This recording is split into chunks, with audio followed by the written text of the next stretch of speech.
All right, so you've sent over some fascinating stuff on mask making. I'm ready to dive in and get my hands, well, figuratively messy. Okay. What gets me is how it seems like kind of a niche art form, Huh? but then you realize masks, they're everywhere. All different kinds of performances use them. It's true. We often think like Greek tragedies or, Carnival, Right. but they show up on Broadway in operas, experimental theater even, and Oh, totally. And there's a huge world of cosplay.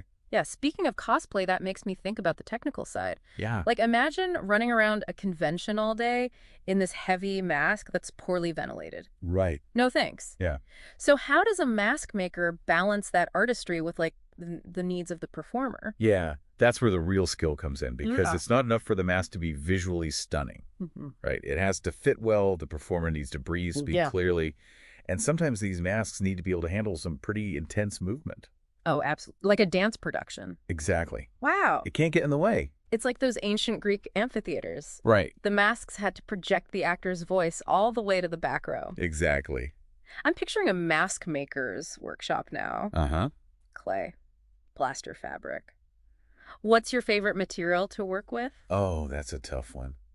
Each material has its own personality, its challenges. Mhm. Clay is very versatile. You can sculpt it, make organic shapes, fine details. Yeah. Plaster is great for when you need something lightweight and durable for molds. Okay. And then fabric, especially when you layer it and mold it, Yeah. you can get some really cool textures and flexibility. It makes you think about the whole collaborative process. Yeah, Our source material mentioned how important it is for the mask maker to work with designers. absolutely. It's not like they're just given a sketch and told to make this. No, it's a real back and forth. Right. The designer brings the vision for what the character or creature looks like, but the mask maker brings their knowledge of the materials, Yeah. the construction techniques. Yeah. How will those choices affect the performer? Okay, so walk me through this collaboration. Let's say we're doing A Midsummer Night's Dream, Okay. and the designer wants a really whimsical mask for Puck. Sure. Where do you even begin? Well, it all starts with a conversation. What's the aesthetic of the production? How does the director picture Puck moving and speaking? What are the limitations of the stage? The lighting.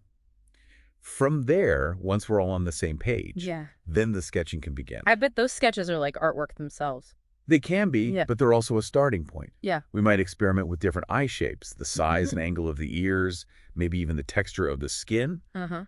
all the while keeping in mind how these elements will translate into a 3D mask that someone can wear. Right, because it has to actually work. Right. And it's not just the look, right? Yeah. You also have to think about how it affects the actor's voice, their expressions, Yeah, even how they move on stage. exactly. A mask, it can either really add to a performance or it can get in the way. A good mask maker knows how to shape the materials, even where you put the eye holes, how all that can change how the voice sounds, how well the actor can see, Right. even their field of vision. Wow. It really makes you appreciate all that detail that goes into it. Yeah. It's not just some pretty object. You're making something essential to the whole performance. Absolutely. Speaking of craft, your sources talk about a master mask maker. What does it even take to get a title like that? Well, it means you've really honed your art and your experience. Okay. It's someone who hasn't just mastered the technical stuff, the sculpting, molding, painting, Yeah. but they also get the theatrical traditions, how to build a character, the whole collaborative process. So it's years of work, right? Oh, yeah. Starting maybe assisting in a workshop, Exactly. doing smaller productions. And, as they gain experience, some mask makers decide to specialize. Oh, interesting. Like how? Well, maybe you're into the history, recreating ancient masks for museums Oh, or period pieces, or maybe you love fantasy creatures. right. And you make these elaborate masks for movies and plays. I bet some even specialize in masks just for dance Absolutely. or movement-based theater. That's right. And that's what I mean about all the different career paths you can have. Yeah. You could be an independent artist, freelancing, working with different theaters, Okay. different designers. Yeah. Or you can work for a big theater company Yeah. or a costume and prop studio. So there's flexibility, but our source material said the job market, it can be tough. That's true. Yeah. Like a lot of art forms, you got to love it. Yeah. You have to be dedicated. The work can be demanding physically and creatively. Right. And it might take a while to make a good living, especially when you're starting out. And I imagine the hours are all over the place, Oh, yeah. especially with those tight deadlines. Especially close to opening night. But if you're passionate about mask making, it's all worth it. Let's talk about how technology is changing things.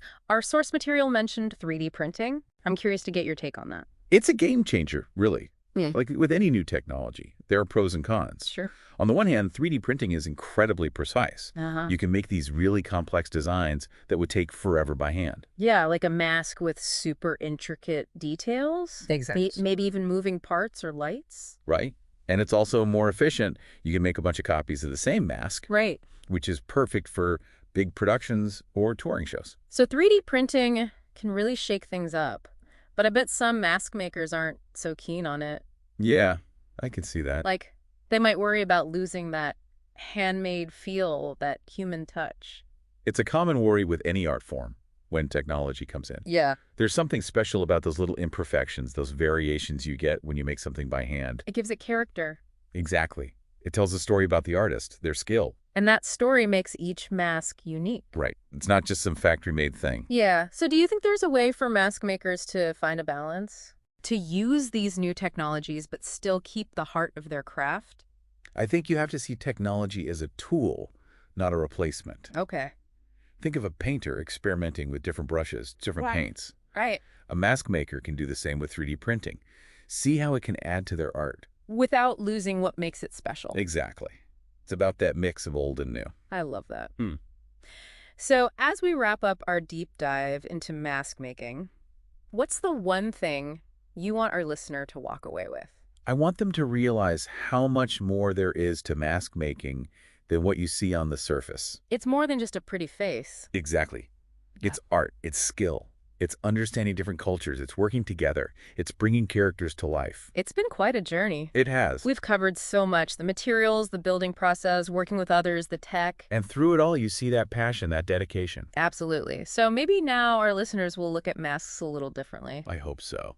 Whether it's on stage, in a museum, even at a party. There's always something new to discover. Thanks for joining us as we explored the incredible world of mask making. My pleasure. Until next time. See you then.